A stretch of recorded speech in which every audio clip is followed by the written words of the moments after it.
All right. Well, happy Friday, everybody. I think it's 12:02, so should we go ahead and get started? Do you think? Yeah? Okay, Mary's nodding. Thank you. Why not? All right. What was that, Mary? I just said, why not? Why not? Well, hello and happy Friday. So first, I want to let everybody know that this session is being recorded. So if you have any concerns about that, please let us know by typing in the chat or speaking out. So thank you.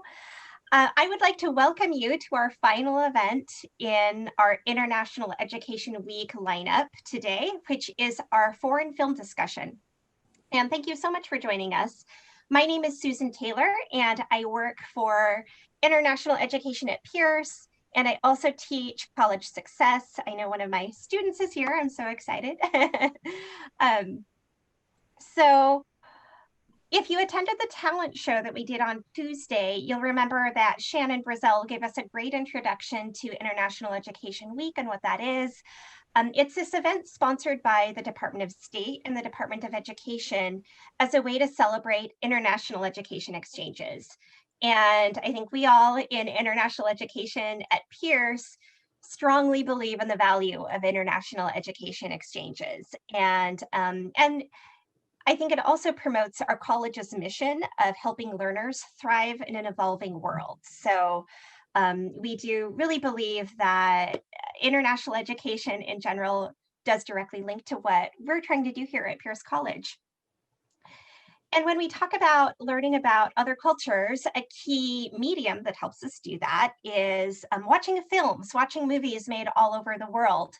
And so that's our focus today.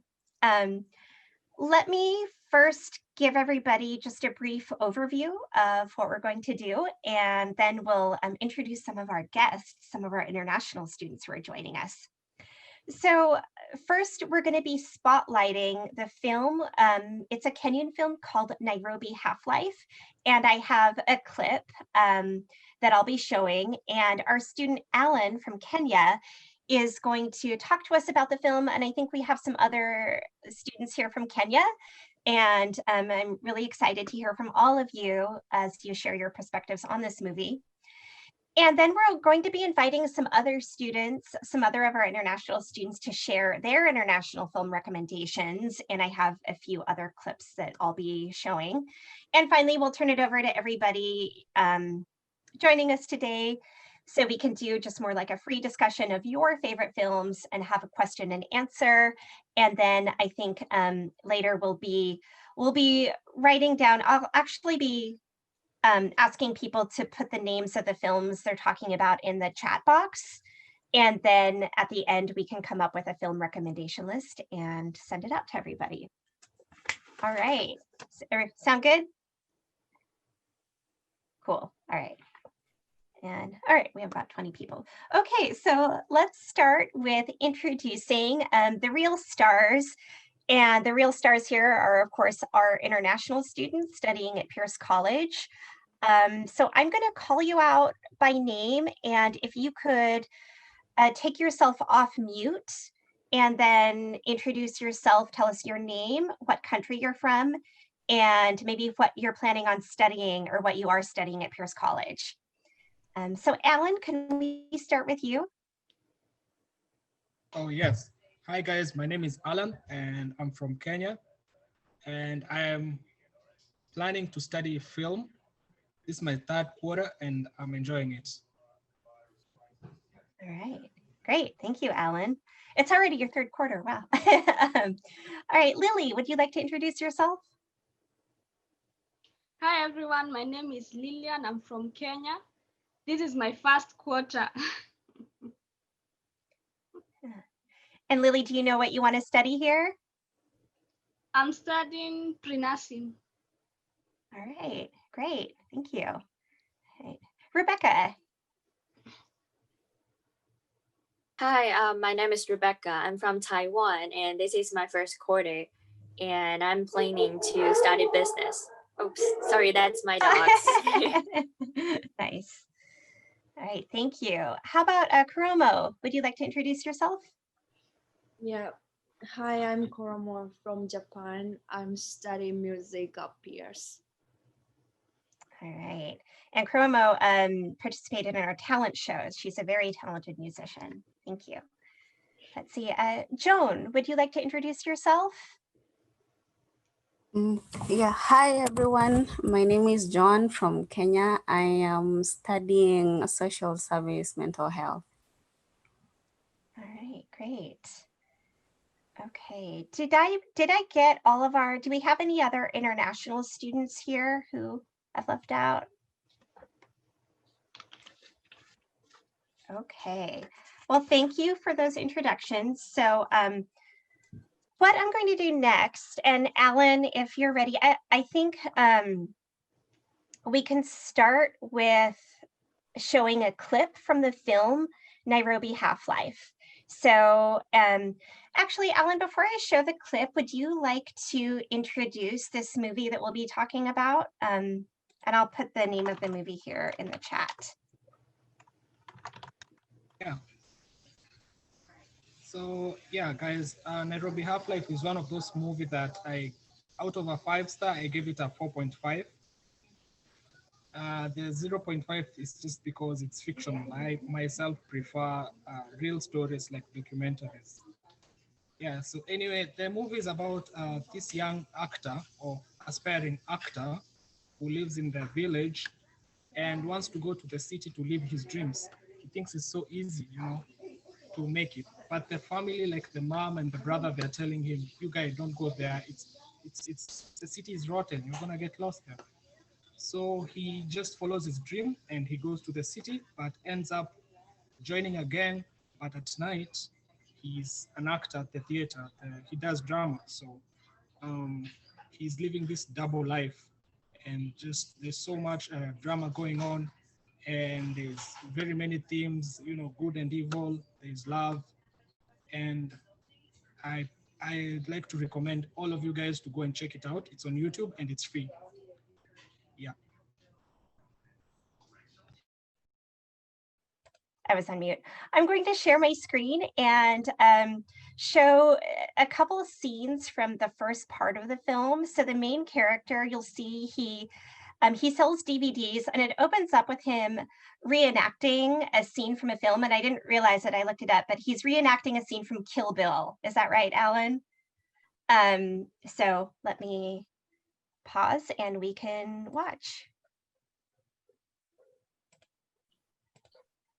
All right, bear with me as I do this. Can everybody see? I'm just going to fast forward to a later scene after. So there's this theater group from Nairobi who just performed, and this is the scene. All right, everybody. So I wish we could watch more of it. But for those of you who just joined us, we were showing a clip from the beginning of the movie Nairobi Half-Life. So Alan, I'd like to turn it over to you again and maybe give you a chance to talk a little bit more about what we just watched and some of the themes of that movie. Thank you. Great. So we just watched the first scene and the second scene where the young aspiring actor, as you saw, as I was telling you, he really likes acting and he thinks that, he can join the group automatically if he goes to Nairobi and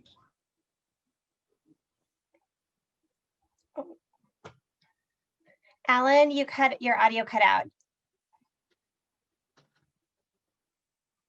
Oops.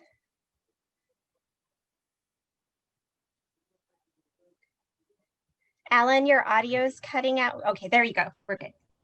Sorry about that. As I was saying, when he goes to the city, he finds out that the guy is really a nobody. So he doesn't have a place to sleep, doesn't have a place to, earn a living. So automatically, fate just intervenes, and according to the movie, he gets arrested. And in the prison, that's where he finds his, let's call him a friend who, show him in the the way somewhere to sleep, somewhere to get an income, which is crime. So he indulges in crime, and then in the movie we see corruption where police kind of facilitate and help these guys commit, their little petty crimes. But he again meets the thugs from his family who introduce him to big crimes like, stealing cars and stuff like that. So in Africa, we find there's a lot of potential in movies. Like this movie, particularly, this guy, you can hear he's talking a particular language. That's not Swahili. That's one of the 42 tribes that we have in Kenya. So we have like 42 different stories to tell. We can tell stories about folk stories, which are very good, politics and the youth, which are very interesting. We can talk about culture, which is very diverse. So I think Africa has a potential to,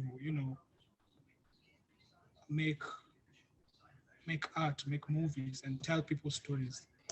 There is a, a lady called Edith Kemani who works with DW, and she does documentaries for them, which you can find some of the real stories over there if you want to check it out.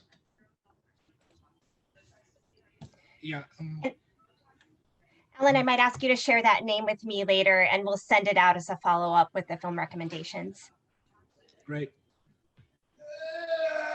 Okay. Yeah. So I wonder, thank you for that, Ellen. Now we do have several other students from Kenya who are joining us today, and one who I think joined late. Michael, are you with us? Yeah, Michael, would you mind? Yeah, would you mind introducing yourself? Just briefly, tell us your name, where you're from, and what you're studying at Pierce College. Okay, thank you. I'm Michael Wandola. I'm currently in Kenya, and I'm studying data management. All right. Yeah. Good. So Michael, and I'll invite all of our Kenyan students to speak up. Do you have anything you'd like to share about this film and your impressions or the theme of the film? Yeah, the theme of this film, just like Alra just said, it's about a young guy who has just come from the rural areas, and he wants to join the new life in the city. He wants to make a living for himself and probably support the family back home. But as he comes to the city, he finds out that the things are not as easy as he thought. There are so many challenges. First of all, there are things like the police. They're not that they're corrupt. The people in the city, they are quite hostile. So it becomes a hostile environment generally for him, making it hard for him to pursue his dreams. Thank you. Yeah. Lillian, did you have any comments that you'd like to share about the film? Or Joan? Putting you guys on the spot. Hi, Joan. Hi. So I watched that movie. That movie was produced back in 2012. I think that was the first major movie that was produced in Kenya. Like it brought the whole Kenyan film out to the world, and it got a couple of nominations, I believe. And honestly, watching that movie kind of reflects the kind of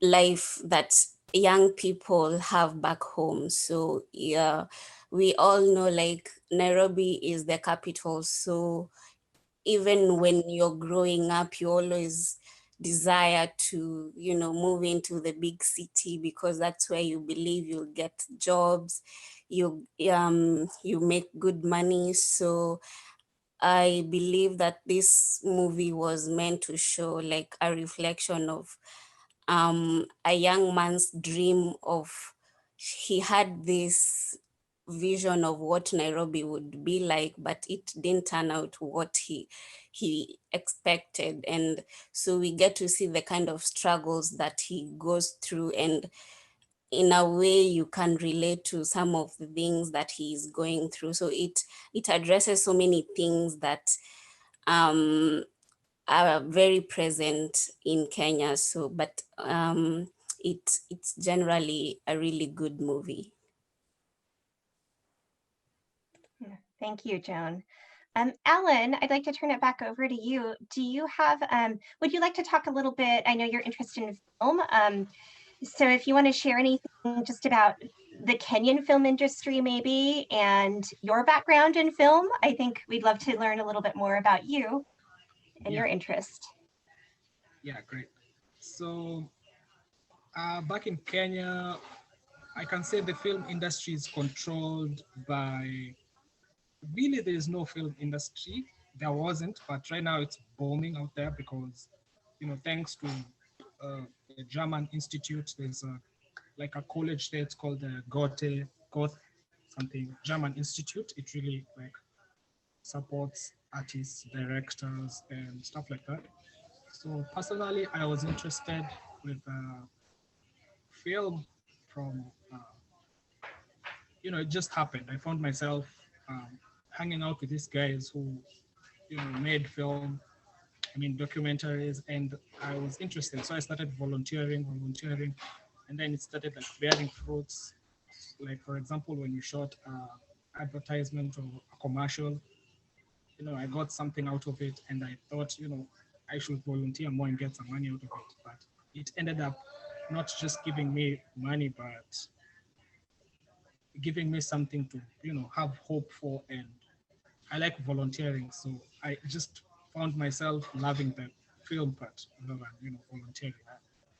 So yeah, and I think um, the industry in Kenya itself, it's so hard to penetrate. It's really hard unless you have like people who are up there, as I was telling you, earlier the week. You can't just write a script and then, shoot it. First of all, it's really expensive. You can't take a photograph if you're a Kenyan in Nairobi unless you have a license to take a, photography. If you're a European or like an American or somebody, yes, you can take a picture. But me as a Kenyan, I cannot, go to the city and take a picture. I cannot fly a drone. I have to talk with the police because of security purposes. You cannot do very many things. So there are very many restrictions unless you have studied film and there's a certification you get. So if you have that, then you're allowed to do all these things at a very minimum cost. Yeah, and there are challenges, but there are good things. For example, with internet coming up, as we watch the movie free on YouTube. So if you are creative, you want to go out there and do your thing, you can do it without all this, the one person up there controlling everything. And I think that's the advantage of internet. And Kenya has like one of the best internets in Africa. Internet, the underwater, what's it called, fiber optic thing. Yeah, it has like 5 major fiber optics from all over the world. So it's really, it's really catching up. Yeah, pretty much. Yeah. Thank you, Ellen. And one thing that you shared with us yesterday or the other day, I asked, because this film is streaming on YouTube, and there's advertisements, so there's ad revenue, so somebody is making money on this movie. But you mentioned that that money is not going to the actors. Can you comment a little bit about that? Oh yes. So as I said, it's really hard to to get to the point that you're living off acting. You're an actor, and that's where you get your money. There are very many movies which have been shot in Kenya from Hollywood and from South Africa, which is like our we look up to them in terms of acting. They really do good films. So these guys don't get paid enough. Like that movie, if you acted a day, the main actors they were getting paid $16 a day to shoot a film. You see, an extra should get paid like say $10 a day. So these guys end up being either teachers who teach film, either you know commercials or just small stuff, which they still have to do their day jobs at the end of the day. So that's another problem that we as creatives in Kenya face. Does anybody here today, well, did anybody watch the film and have comments, or do you have questions for any of our students from Kenya? And you can type in the chat or speak up. Yeah, so I actually have a question. I saw the film and I was wondering, uh, do you have any, like, did you have any collaboration with like uh, external countries for this film or not? I mean, I didn't notice any, but like maybe some from other countries like United States, maybe it asked for help or something. Because the film was really well made, okay? And I am really prejudiced. I am sorry for this, but like it really surprised me. The film was like Hollywood rates as well made, let's say. So I was wondering if any collaboration from outside. Oh, hey man, that's a good question, and the answer to that is yes. The guys who are behind the directing, and I think the film crew. I'm not sure about the film crew, but the director is a German who I think was a big superstar back in the day, and he moved to Kenya to like start a startup where he can help young producers, young writers, young actors to live their dream and make art. So that's why we find when you watch the movie on YouTube, all the money goes to the company which made the movie, not the actors. There's no royalties. It goes strictly to the guy who made the movie, the company, I mean. Thank you, thank you. I just was wondering about that. Thank you so much. Really good question, Max. Anybody else? So it seems like Isla has a question. Hi, Ayla, yes. I guess I was just wondering, like, because you said that you were talking about, like this German man that helped you, and I guess I was just wondering, like, how you went about contacting them and like how that worked. Well, that's a good question. And the thing is, this guy moved to Kenya. He established a business there. It's really easy for an international person to come and open a business which will provide jobs or I mean an income for the people there. So the company itself is established in Kenya. So he was really easy to find. Yeah. Thank you. Good question, Ayla. Anybody else? I have a question. My name's Chris. I work at the international office, and I only was able to watch so far the first 15 or 20 minutes. So where he is now in the jail cell, trying to make friends with his fellow people there in the jail. I'm wondering, looking at it in context of the Kenyan history, how long has this kind of hopeless corruption or crime been the rule in Nairobi? Has it been like that all of your life, or is this a recent change in politics, a downturn? How does it fit into the historical history? Yeah, well,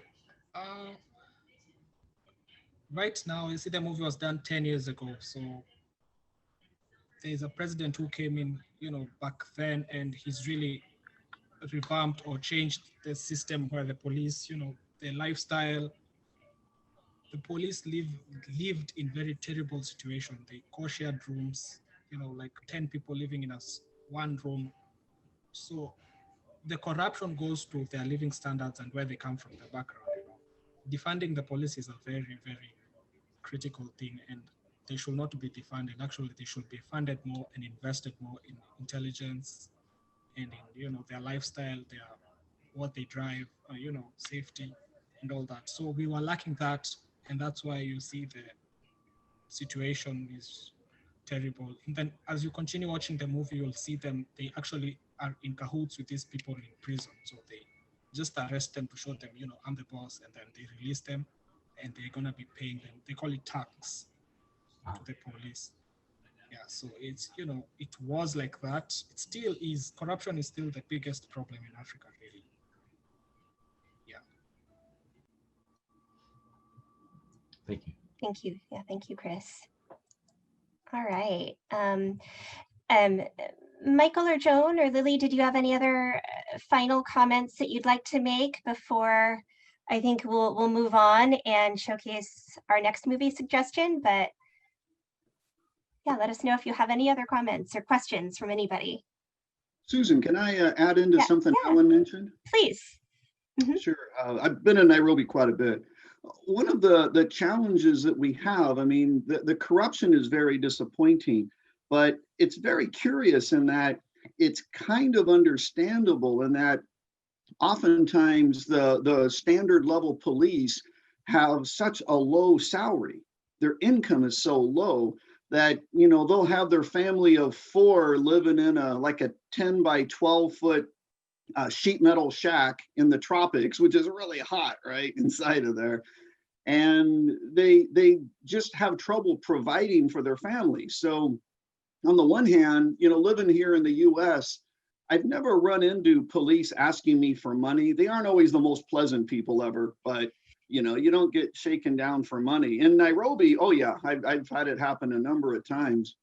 And while I'm never happy about it, you know, in a way I kind of understand it, because if you're trying to pay school fees for your kids and some other really basic things, if you're just one of the lower level police officers, it can be really hard to do that. So I think as long as the police are not paid what I'd consider a local livable wage, it's sort of an evil we may have to put up with, because although morally it's a real problem, but on a practical basis, I kind of get it.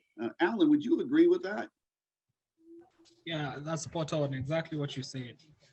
And, you know, I myself have been arrested a couple of times for no apparent reason. At the end of the day, what they want is just money. So you just have to, it's called T. In Kenya, we call it T. It's like, it's usual. It's a normal thing. So you just keep them and you go your way. You know, it's really spot on what you said.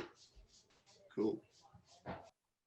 And I don't think it's at all unique to Africa or to Kenya. I mean, really around, even in our own history, police often, and not only police, but public officials would collect side payments for performing their duties. And I mean, there's some people have said that this helps a country to remain cohesive, because at least it's internal control. But anyway, it was really depressing to see this poor boy arrive, and his very first foray into the big city, and within minutes he's reduced to a very desperate situation. Thank you for your comments, Brian and Chris and Alan. Again, I've shared the link in the chat and I'll send it out. For anybody, if you do want to watch Nairobi Half-Life, I would say it's not a family film. So maybe it's pretty gritty, and it was, I think, at times almost difficult for me to watch as you watch this young man go into a life of crime. But Lily says this movie represents Kenya. This movie hits differently when you are actually familiar with the streets, I can imagine. Thank you for sharing that. Okay, well, I do want to make sure we give some of our other students and other films time. So Kuromo, sorry. Would you like to talk a little bit about the film that you're recommending? Yep. All right. Okay, and yeah, if you can introduce it, and then I do have, I can show a video clip of just the preview. It's only 30 seconds. So maybe I'll let you introduce it and then I can show the clip. Okay, so the movie that I would like to share is called Spirited Away. It's a Japanese classical animation. It's published in 2001, so kind of old but still famous. And the main character in that movie is called Chihiro. She's 10 years old girl, and her parents are moving to new neighborhood, and they enter the world of spirit. It's like fantasy world, and in that world, her parents eat someone's food without permission. So in returns, her parents turn into pigs. So Chihiro is trying to find a way to make her parents back to human, and also trying to find a way to return to the human world. Yeah, that's the story. All right, thank you. So I'm going to show just the 30-second preview, and Spirited Away is available on HBO Max. I don't know if anybody has that. I signed up for a 1-week free trial, so I'm going to be watching it soon. And I think you can rent it on YouTube for a cost. But let me go ahead and share my screen and we'll watch it. And you can see I'll keep this open. You can see the description on the right.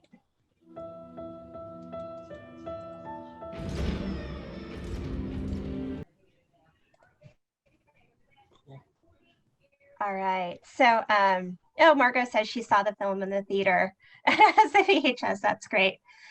So, Cormo, can you share a little bit more about what you love about the film, and maybe, you know, you said it's a famous film in Japan, so yeah, just share a little bit more about that. Yeah, I like I especially like the music in the movie because it's really beautiful and it like perfectly matches the story, and it gets me like into that world. So I really like the music in that movie, and also I like the characters that are Chihiro meets in the fantasy world. They're so unique.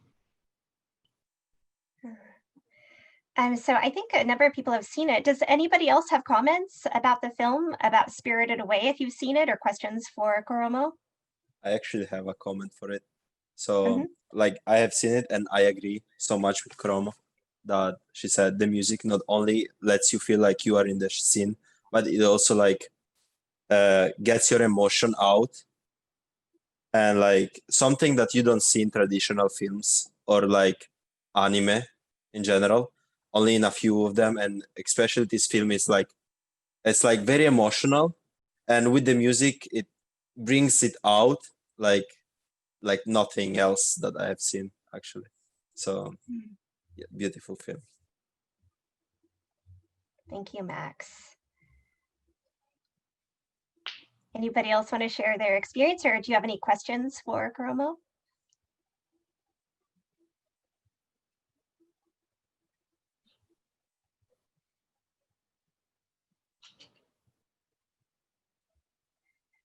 Koromo, do you want to talk a little bit about your background in music maybe, and how that kind of affects the films that you like? And I know you mentioned you had another movie that you wanted to recommend that had has music that you love. Yeah. Yeah, but it's not Japanese movie though. It's American movie. It's called Leon, the Professional. It's our movie, and Natalie Portman acts the main character. And it's really sad movie, and the ending song is called "Shape of My Heart" by Sting, and it is really good song. But like because of that song, I cried over the movie. Yeah, it's really emotional. So like for me, like music is really important when I'm watching movie.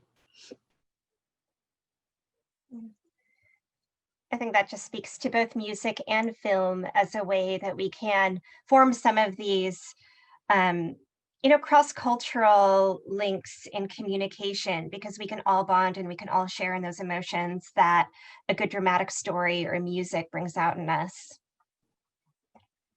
Yeah. Do you have any other Japanese films that you'd like to mention? I can't think of any. That's okay. Well, we'll have a long list for everybody. Okay, so and I messed up the order. So Max, I think we'd like to have you go up next. And I have, I thought I could, well, you can introduce the film that you want to recommend, and then I can show, the trailer is a little bit long, but maybe I could show the first minute of it with kind of that fun song. So I'll let you talk. So the film that I want to recommend is called Immigrato, Tolo Tolo Immigrato. It's an Italian only film. It's a comedy, but it also has a main points about how Italians are living in Italy and how they like perceive people who coming illegally from Africa that are escaping the poverty and like literally going to Italy with boats and everything. So the main character is a very famous comedian in which he end up being in Africa, and he works there until the job becomes unavailable for like extremist reason, like some a gang came and just shoot the place, and then they destroy everything. So he basically ran away, and while running away with his friend, he there was like kind of flashbacks on how when he was in Italy and he was like very rude to like people of color, and how he was racist and saying like stuff like, we don't want these illegal immigrants here, like they only steal jobs, they only doing nothing. While he was in his journey back to home, he noticed that what he was doing wasn't really nice, and like it was really unfair because there was nothing like that anyone can change where people were born. So he started to develop another like emotions and thinking about them, and like at the end of the film he understands that he should not be angry on them because he experienced the same feelings that they received when he was technically legally going from Africa to Italy. And at the end of the film, full of like songs and comedy, it gives a very important message that Italian people still do not understand that we do not need to be racist, neither be like angry at the people coming from other countries illegally, but we need to like give them housing and help, because maybe one day, maybe Italy will be like that, and no one will get help, and we will like be saying, oh damn, that sucks. But yeah, it's a profound message. And the reason it's a comedy, it's because Italian people do not like drama, they like hate it. So comedy is the only way like people will actually like get to watch the film. And yeah, that's it. Okay, so I'm going to show the trailer, which is a song. Now, the trailer, it's all in Italian. So Max, maybe after we watch it, you can talk us through it a little bit, but I didn't personally think it mattered. It's entertaining even if you don't understand it. So, all right, give me a moment.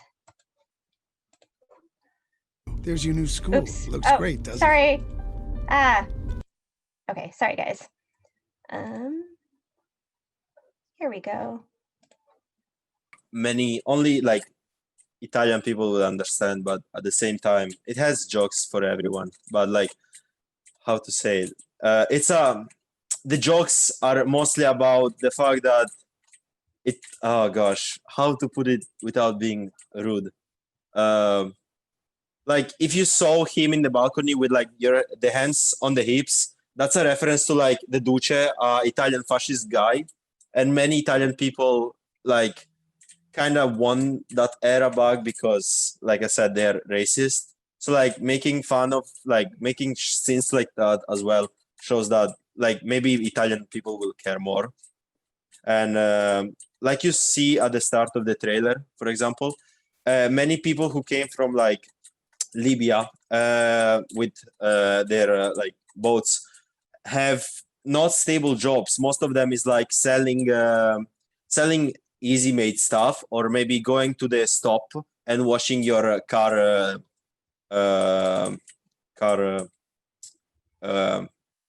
window, or maybe taking your cart from the shopping and helping you took it to the car, or even put a gallon of gasoline inside your car. And they always ask for like €1 or €2. And that's what annoys Italian people. Many people don't give anything basically. But like with this film, we understand we need like to kind of give more and don't like be annoyed by them, because that's very unfortunate. Thank you, Max. And it came out recently. Do you know if it's streaming on any platform here in the States? Unfortunately, Italian films are mostly like Italian only, since no one wants to watch them just because of these only Italian jokes, or maybe only Italian drama and songs. but I believe you can find it subtitles. You can find it like on different illegal website that I am not gonna cite because that's illegal. Right. Wink. And but not that I know, you cannot watch it on like Netflix or other mainstream media. Maybe if you put a VPN, it might be on like Netflix, but I don't want to lie, so I would say I don't know. Okay, and we can do a little research. Thank you. Great, thank you. So I know we don't have that much time left, and I wanted to give Rebecca from Taiwan a chance to recommend her film, and then I think we can go into a bigger discussion. So Rebecca, do you want to talk about the film that you're recommending? Yeah, sure. So the film that I'm going to introduce is called More Than Blue. And that is about a couple's romantic story. But it's not like those classic rom-com. It's not like, it's really sad movie. And I basically cry when I watch the movie because the actress, the main character, he has cancer. So they meet each other when they were in high school, and they have been friends for 10 years, and they love each other, but they never told each other that they love each other because that boy has cancer. And but eventually the girl found out that he has cancer, and so they eventually ended up together, but that boy's died because of cancer in that girl's arm, and that girl like suicide with him. So it's really sad, but I love that story, and it's really famous in Taiwan. Yeah. What's the title again? More Than Blue. More Than Blue. That is right. Do you have any other kind of comments about just the Taiwanese film industry? I know there's a lot of wonderful films coming out of that have come out of Taiwan. Is there anything you can share about films from your country? Yeah, so we have a lot. I think we have a lot of film in Taiwan, and the most everyone in Taiwan making film, they want to get an award. It's called Golden Bell Awards, and that's really famous. And yeah. Great. So yeah. All right. Thank you. Does anybody have questions for Rebecca? Or Max? I don't know if I opened it up for questions for Max.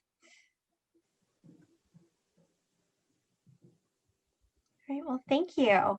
So now I'd love to hear from everybody else. What are some other films that you would like to recommend? And you can type in the chat, or you can take yourself off mute.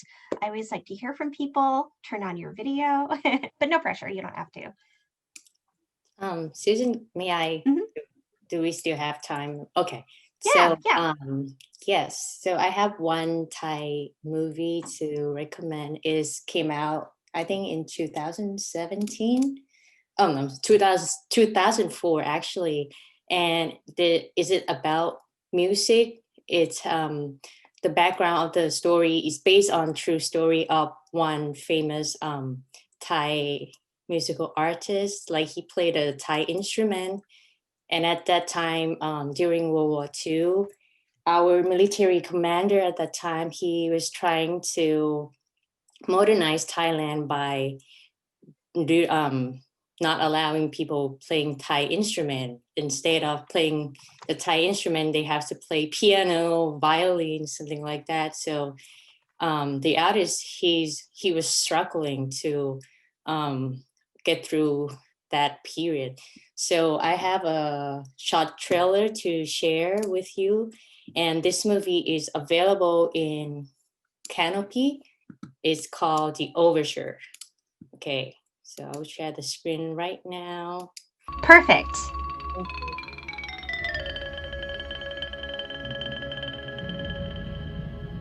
เมื่อเองเข้าใจในดนตรีเองจะได้เห็นในสิ่งที่ไม่เคยเห็น ได้ไปในที่ที่ไม่เคยไปได้รู้สึกถึงสิ่งที่เป็นทิพย์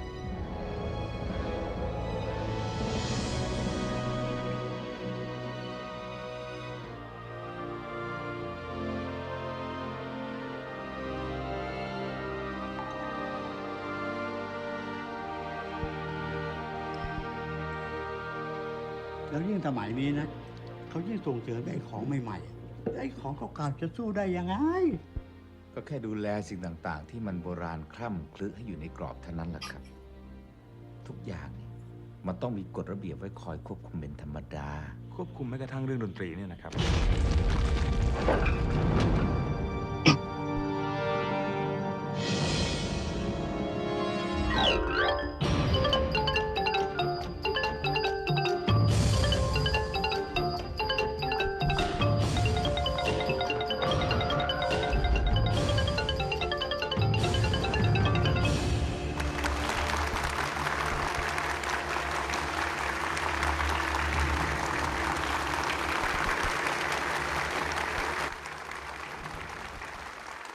Okay, yeah, that is the short trailers of the movie, and I'll be sharing the link in the chat box.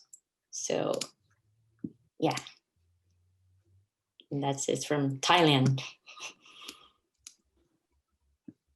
Thank you, Bowie. Any other recommendations out there? Actually, Susan, related to that, there's a movie called The Red Violin, which is kind of a similar thing, but related to, I believe, China. And it was a fabulous film. Yes, I remember that. Ooh, I should watch that again. Yeah. Yeah, I never heard of it. I'll definitely take a look at it. Thank you. Excellent movie. Excellent. I want to say it's from the 90s, maybe. That's a guess. Yeah, excellent film. Anybody else? Mary, do you want to share? Oh, go ahead. Sorry. Sorry. Ayla, yes. Sorry. There was actually one that I found. It's called The Stalker. It's a pretty famous Russian film. I think it's available on Amazon Prime and YouTube. And it's essentially, it's kind of like, well, I don't know if you would consider it like sci-fi, but it's essentially like this, these three men that go to this place called the Zone, which is kind of like strange things that are like, you know, like happening, and like, you know, like instances occur where they try to like, you know, the Zone tries to like turn everybody against each other and stuff like that. And it's told that if you go to a certain place and you share like your deepest desire, then that desire will come true. And I usually I watched it for it's a very, you know, beautiful movie. I feel like it has, you know, great cinematography, because it's like when they're in the actual like small town, it's like all like it's like tinted with like orange and stuff like that, and it's like very kind of like it looks very like old. And then once they get to the Zone, it's like filled with like, you know, like vibrant colors, and it's very like beautiful and stuff like that. And so I don't know, I love that movie because it's just very beautiful. It's very philosophical too, so like that can be kind of hard to follow sometimes, but that it's definitely on my top list. And is that the stalker like to stalk somebody or to stock shelves, or what is it? Yeah, I can put it in. Oh, great. That sounds really interesting. Oh, we have so many. Okay, good. Okay, and we'll be saving the chat, so we'll be able to get everybody's recommendations. Well, I realize it's 1 o'clock, and feel free to leave, but before we go, we also wanted to mention a film that Kate brought up in the chat about a former international student who studied at Pierce and her involvement. Brent or Kate? Brent, did you want to talk a little bit about the movie The Traitor, just really briefly? Or Kate? Yeah, I can talk about it. Okay. I watched it last weekend. It's on Netflix.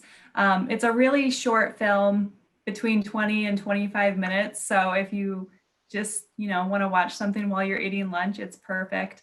But yeah, a former Pierce College student created this production company, and she's one of the sound engineers for this short film. And it's really about life in Georgia and how potatoes play such a big role in everyday life, bartering with store owners and just how they're used as a form of currency. It's really interesting. And like I said, it's only 20 minutes long. So it's the perfect length for a little short film. I highly recommend it. It's really good. It won awards on the Sundance Film Festival, I think in 2017. Yeah, it won a lot of awards. I can't exactly remember which awards, but yeah, at Sundance it won some really, really prestigious awards. So check it out. Yeah, thanks for filling in. I couldn't get my mute off there. The student's name is Tinatin as well. So she graduated and went on to University of Washington, Tacoma. And yeah, and now still owns that sound studio in Georgia. And so yeah, check it out. It's a great film. She and her husband together, he studied in Canada and she studied in the US, and they met by chance and got married and created this film festival with a bunch of friends, film studio with a bunch of friends back in their home country of Georgia. Thank you. Well, gosh, I feel like we could talk all afternoon about movies. Fortunately, we have our Thanksgiving break next week. So we have a lot of films on our list. And yeah, thank you so much to Alan, to Michael, to Lily and John and Koromo and Max for sharing. Thank you everybody for typing in the chat box. And yeah, happy conclusion of International Education Week.